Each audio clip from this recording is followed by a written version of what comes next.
હું Mita Mody. I am Mita Mody, not Mita. તમે બધા અહીંયા આવ્યા છો એનું મને ખૂબ ખૂબ આનંદ થયું છે અને તમને બધાને ખૂબ ખૂબ ધન્યવાદ. Thank you all for being here. The last time I spoke in my mother tongue in public here in Akron, I was told to go back to my country by two white men.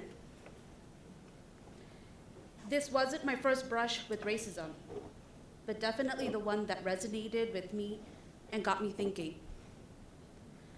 Most Indian immigrants and American-born Indians go through this in their life.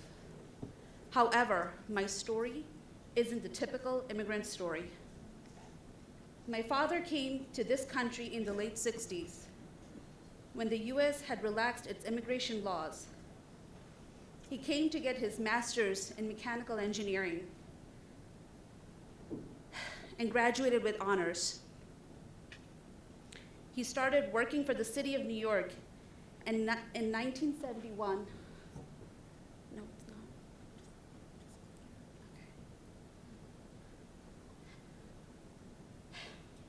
And in 1971 got married to my mother and brought her here to start a life and a family. I am lucky that they copulated in Queens, New York and had me. I have not had to go through the same struggles as most Indians who immigrate to the US. In fact, my story is the reverse. I was born in the United States, immigrated to India for 15 years, and then came back to the US. Most Indian immigrants come to the US either to further their education, for job opportunities, to have a better life for their families, which is the usual situation, just like the Europeans did in the 1960s and onwards.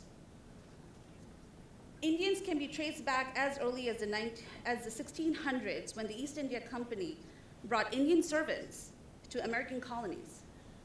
By the 1900s, there were more than 2,000 Indian Sikhs alone, which is just one of the many Indian communities living in the US. Yet when I go somewhere, the question arises by those around me, what nationality are you? Or we have a bet and most of us think you're either Hispanic or Middle Eastern or Greek or Italian. Could you please clarify? Or you look exotic. Do you mind telling us what is your background? As if I'm some sort of fruit. When I tell them I'm Indian, of Indian descent, the expressions on their faces is something I look forward to. Their follow-up response is, oh, I love Indian food.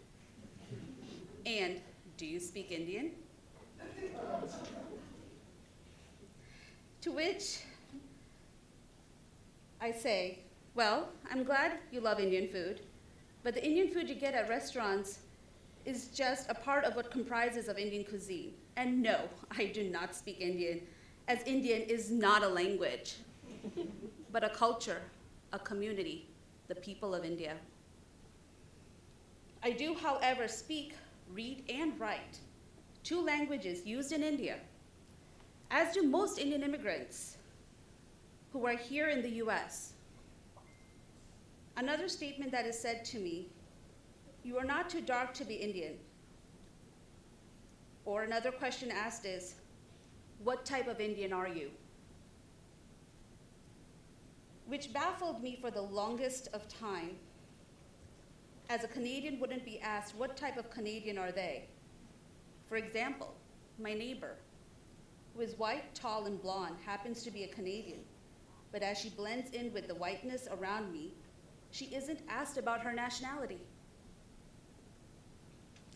And I, who was born in Queens, New York, who is an American citizen by birth, is constantly questioned about my nationality.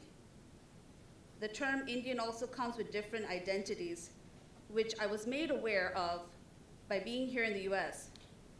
And I thought it would be safe to assume a person from India would be Indian. The term Indian American or American Indian, which is often assumed with Native Americans, leaves people from India feeling a lack of identity in this country. Another question I'm asked is, why do I not have an accent? Which is what most Americans associate with Indian immigrants. Maybe the call centers in India should do a better job in impersonating the American accent. My kids, who are second-generation American-born Indians, go through their share of discrimination.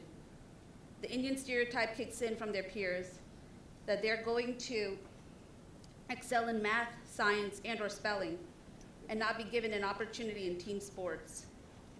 It was made glaringly obvious when my son was not picked on his school's basketball team because an Indian wouldn't be tall or athletic enough to participate. My daughter raised a question regarding the school's team mascot being known as Indians. She asked, why is that? When they have nothing to do with being Indian. She went to the vice principal who asked her to write down why she thinks the school mascot should be changed, which she did. But no further action was taken, as that would be a big change in the history of the school. As a kid, I remember moving with my family to India and always having the feeling of not belonging.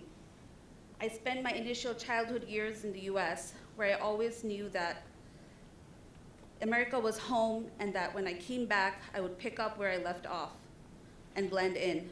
But that was not the situation.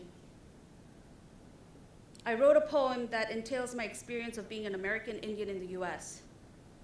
Am I not one of you? My birthplace says I am. The way I speak says I am. I eat the foods you do. I dress the way you do.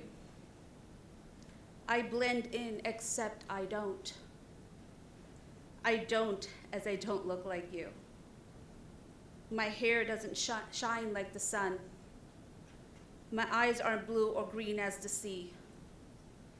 My language spoken is English, but at home it's foreign. The traditions I follow and believe in are different. My culture is as different to you as water is to oil. Yet, I am as American as a person born here. Dhanyavad. Thank you.